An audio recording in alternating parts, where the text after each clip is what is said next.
Welcome to African Colonization TV and Biafran history.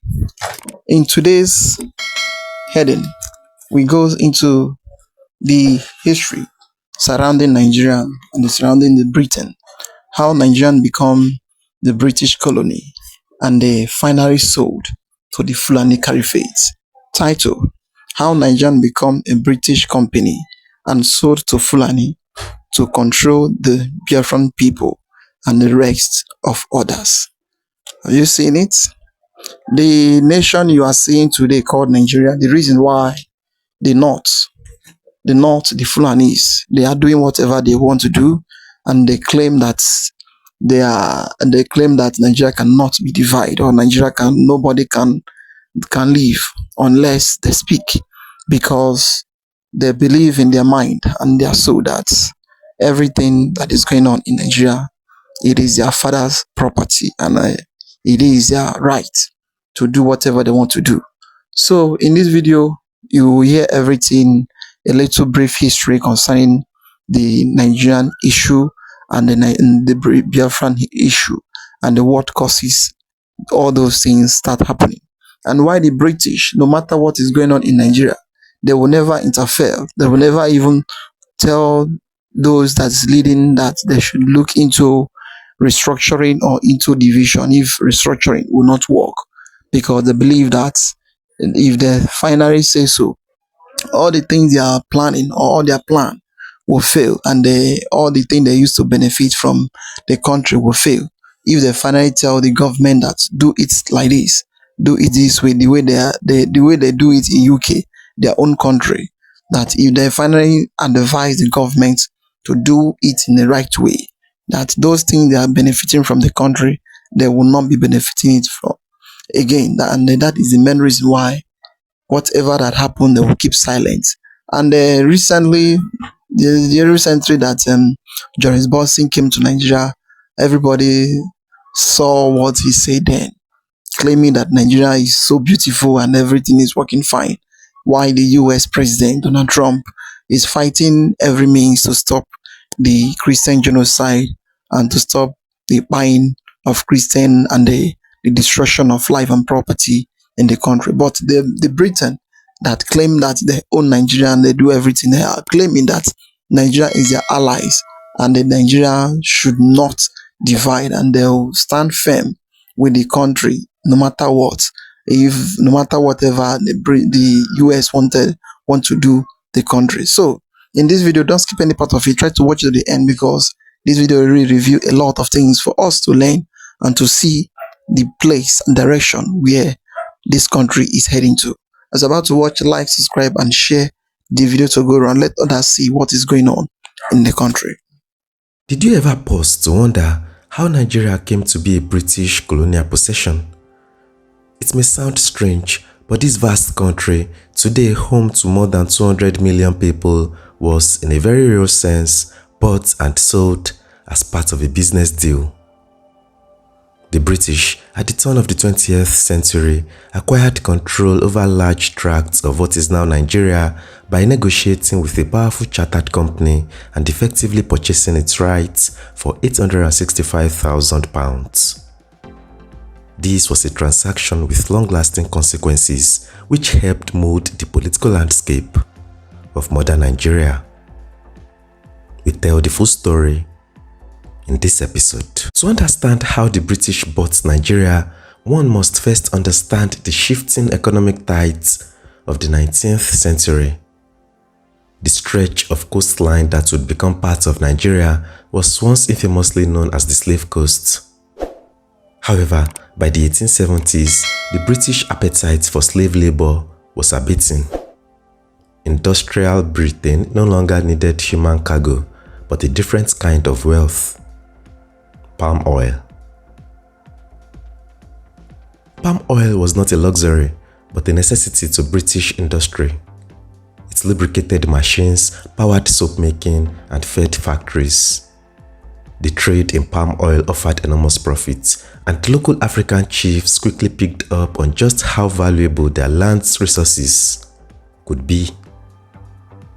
Chiefs like Jaja of Okpobo became immensely wealthy, influential, and locally powerful thanks to palm oil commerce.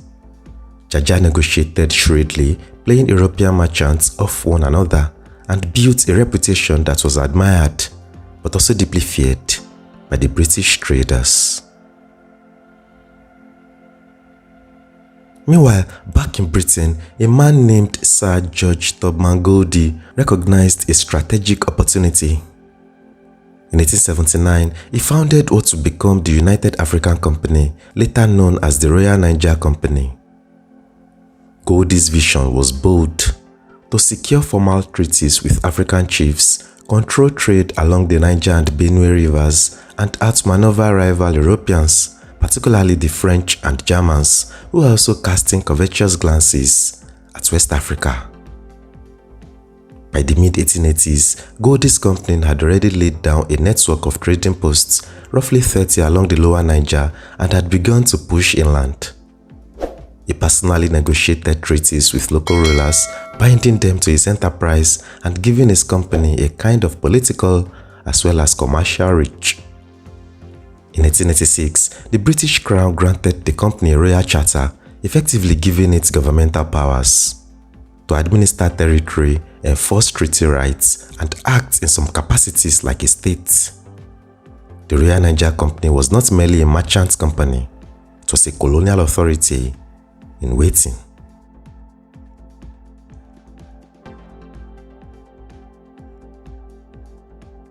On paper, the Royal Niger Company promised free trade, but behind the scenes, things were far more sinister. The company drafted private contracts, often in English, a language many local chiefs did not speak, and insisted they be signed as is. These agreements granted extraordinary privileges to the company, restricting whom the chiefs could trade with and how they conducted business. Jaja of Okpobo, one of the shrewdest of the native rulers, tried to resist. He attempted to export palm oil independently, refusing to be economically shackled. The company, determined to preserve its monopoly, struck back. Jaja was forced into exile, accused of obstructing legitimate commerce. In 1891, he was allegedly pardoned and allowed to return, but he never made it. On his journey back, he died under suspicious circumstances, reportedly poisoned via a cup of tea. His death sent a clear message: resistance to the Royal Niger Company's economic power would not be tolerated.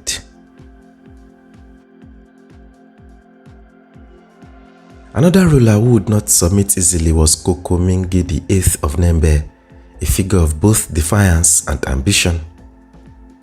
Koko was once a school teacher, but his vision extended well beyond classrooms.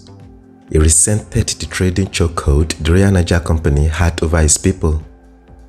By 1894, the company was dictating who Nembe could trade with, ruling out the once free access that local traders had enjoyed. Koko resolved to act.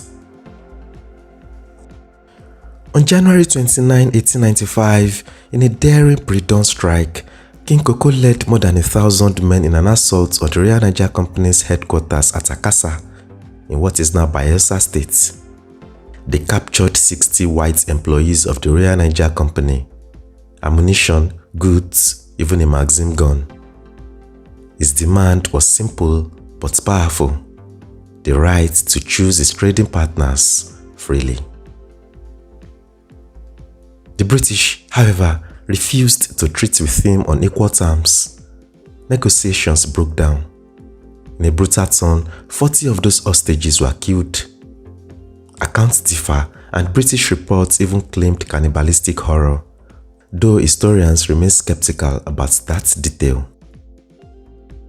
Regardless, the atrocity triggered a brutal response. On February 20, 1895, the Royal Navy, under Rear Admiral Sir Frederick Bedford, bombarded Nembe, razed the town, killed its people, and crushed Koko's power base. The king escaped the assault, but paid a tragic personal cost. He went into exile and in 1898 reportedly committed suicide. The episode, sometimes called the Brass Oil War, provoked outrage in Britain, especially among critics of the Royal Niger Company. The company's charter was increasingly painted as a license for exploitation and violence, and public sentiment turned against it. Pressure and political calculations in London pushed the British government to act. The idea of a private company wielding quasi-sovereign authority over vast territories was no longer tenable, not least because rival European powers were circling and the Royal Niger Company's heavy-handed tactics were causing scandal. On August 9, 1899, negotiations concluded and the Royal Niger Company's charter was revoked. The company ceded its administrative rights, land holdings, treaty privileges, and infrastructure in return for £865,000. The handover officially took effect on January 1, 1900, at the turn of the 20th century, when the British Crown assumed control. That sum was no arbitrary figure. Parliamentary debates over the deal were fierce. Critics in the British House of Commons questioned the morality and wisdom of buying out a private company for so much money. Here's how the money was broken down according to parliamentary records. About £300,000 went to cover the company's administrative debts and losses. Another £300,000 compensated it for the costs of running its territories. £150,000 paid for the company's treaty lands and mineral rights, and about £115,000 was for physical assets, that is, steamers, buildings, docks, and stores. In effect, the Royal Niger Company cashed out politically, but kept a financial foot in the door as a trading concern. After the sale, it rebranded as the Niger Company Limited and decades later became part of the United Africa Company, which is now known today as Unilever. With the transfer complete, the British set about reorganizing the newly acquired territories. The lands formerly under the control of the Royal Niger Company merged with the older Niger Coast Protectorate. This resulted into two new colonial units, the Northern Nigeria Protectorate and the Southern Nigeria Protectorate. On January 1, 1900, Frederick Lugard, a colonial officer with prior experience in West Africa, stepped in to begin building the new administrative framework. This would lead to the amalgamation of the Northern and Southern Protectorates to form the new West African country of Nigeria on January 1, 1914. Oh yes, that is the situation of Nigeria. That is how Nigeria is being sold to the British, become the British company. From there, everything started happening till dates. And since then, the British, they have not even considered to give the company, at least to give the land to the people who owns it, who have it. And instead of it, they now take the company or the land to give it to the people that suits whatever they want to do. And that is a cause of the problem which Nigeria is inside today. The problem Nigeria is inside. The buying of people and the destruction of life and property in Nigeria today is a cause of this issue of company, buying of company and selling of company also. It is very, very touching. Well, I would like you to watch this side of the story where the US congressmen, they are discussing how they are going to remedy this situation, how they are going to divide the nation called Nigeria for peace to reign between the Christians and between the Muslims. So don't skip any part. This our brother is going to explain to us little things that is happening in US Congress. So as you're about to watch, like, subscribe, and make sure you share it to go around for everyone to see things going on in Nigeria. Nigeria will be divided into two, the north and the south. This is the agreement that the US Congress has agreed that is what they are going to propose to Donald Trump.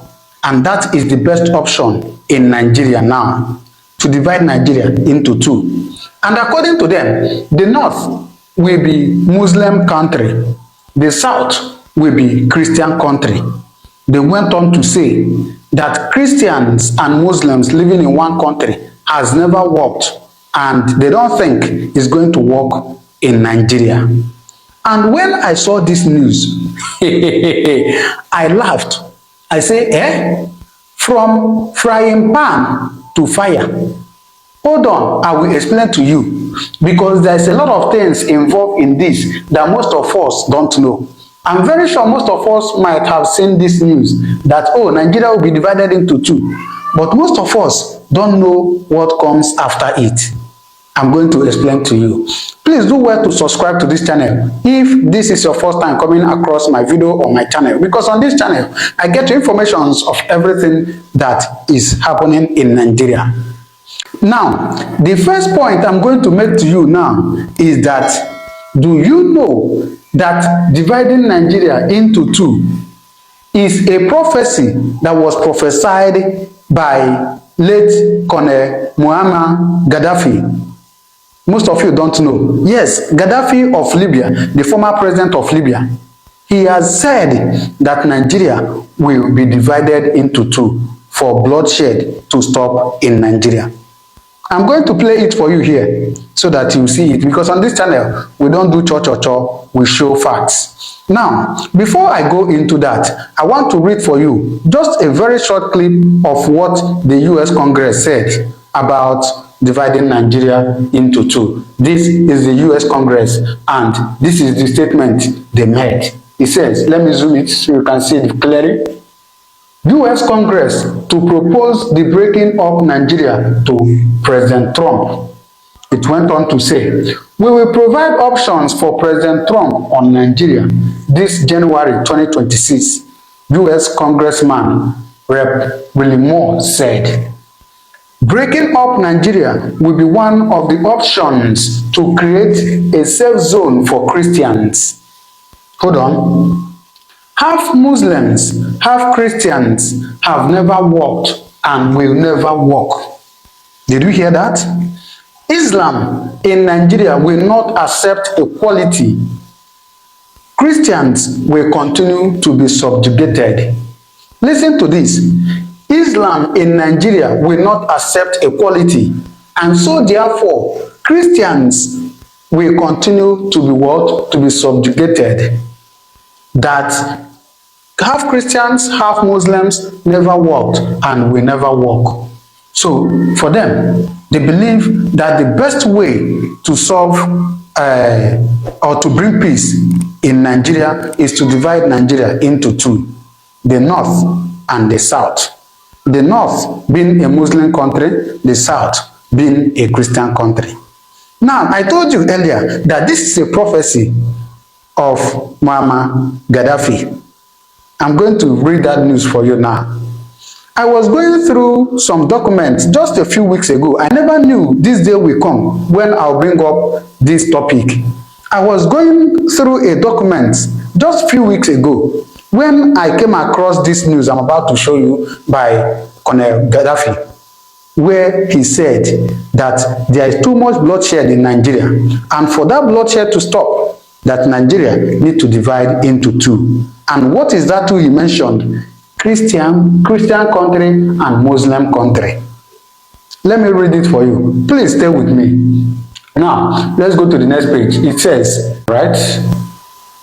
This is Gaddafi, of course, for those of you that know him. He's a great man in Africa, even though he was unalived by the Europeans, because they saw that this man is going to make Africa great. That is my own analysis. Now, let's read what he said about Nigeria. As you can see, he says, divide Nigeria in two, says Muammar Gaddafi. Did you hear that? Let's see what he said preceding that.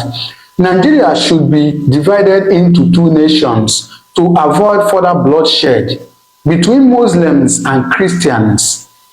Libyan leader Muammar Gaddafi has said. conflict between who? Muslims and Christians. So no be today this conflict started. No be today this conflict between Muslims and Christians, no be today e start for Nigeria. Okay, let's see. In a speech to students, he praised the example of India and Pakistan, where he said that partition saved many lives. Partition is separation, that once people begin to agitate for a separate nation, that if they separate, that it will save lives. Otherwise, people will continue to die, and that is what we see happening in Nigeria. Let's see what happens. They say, splitting Nigeria would stop the bloodshed and burning of places of worship. State news agency Jena quoted him as saying, a senior Nigerian diplomat said he was not taking the suggestion seriously. Nigerian diplomat said they are not taking his words seriously, that he doesn't know what he was talking about. In fact, in one of these documents I was reading, another diplomat said that after Gaddafi made this speech, another diplomat said that Gaddafi is mad for making this statement, saying that Nigeria should split into two. I read that. Now, let's see what happens. Hundreds of people have died in communal violence in villages around the central Nigeria city of Jos this year. That year.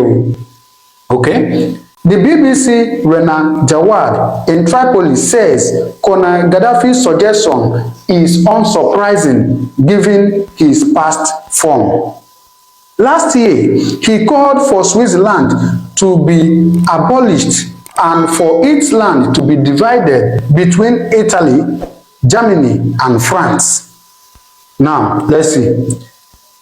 It went on to say, let's just read this part. It said, although the violence in Nigeria generally takes place between Muslim and Christian communities, the underlying causes are a complex mix of political, social, and economic grievances.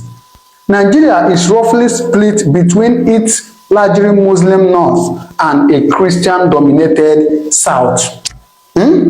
Muslim north and Christian south. So, Gaddafi has earlier said to stop bloodshed in Nigeria, divide Nigeria into two. But then, you ask yourself, today, of course, we know when Gaddafi was alive and when he made this speech. Probably it was when the Igbos and the Yorubas are in peace. I don't know, I couldn't remember the year he made this speech. But Nigeria of today, do you think dividing it into two, the north and the south, do you think that it will still be peaceful? Now, let me show you this picture. This is what many people are actually, anticipating in Nigeria, how it should be divided. The Arewa, Savannah is the middle belt, Oduduwa, the southwest, and Biafra, the southeast. But then they said they want to divide into two. Into two. Let's see that picture again. Into two. Now, in these two, the north, let me zoom it so that you too can see it. All right. In the north, look at Lagos is part of north. Do you think it will work? And in the south, even Kaduna, Bauchi, Gombe, Boronu, they are also part of south. Now I ask you again, do you think that these people can stay together? These people are also part of north. I think Boronu, Kaduna, yes, they are part of north. So from this drawing, from this picture, I still don't think it's going to work. And so, best option left for me is to say that Nigeria should be divided into 5. Arewa, Oduduwa, Middle Belt, Savannah, Niger Delta, let them have their own, because I'm very sure that if you put them into Biafra, very soon they will begin to act. There are so many mad people there. So please, what is your opinion about this? I'm going to leave the comment section free so that you drop your opinion about this. What do you think? Do you think that Nigeria should be divided into 2 or divided into 5? That is small thing. Well, the thing there that is that let's watch and let be seen. And we believe that there are people that will be there that will be directing them how what is happening in the country, and then how they will use to do it if they want to divide it, because the map and the way they do it, as for my own side of view, it is not right that way. But I believe that they are still going to do it in the right way. If they want to do it, divide it into two, they are still two separate way. They have the northern region and the southern protectorate. That is how it is before. So I would like to hear your comment down below, like, subscribe, and share the video to go around. Let others see things going on in Nigeria. Thank you for watching.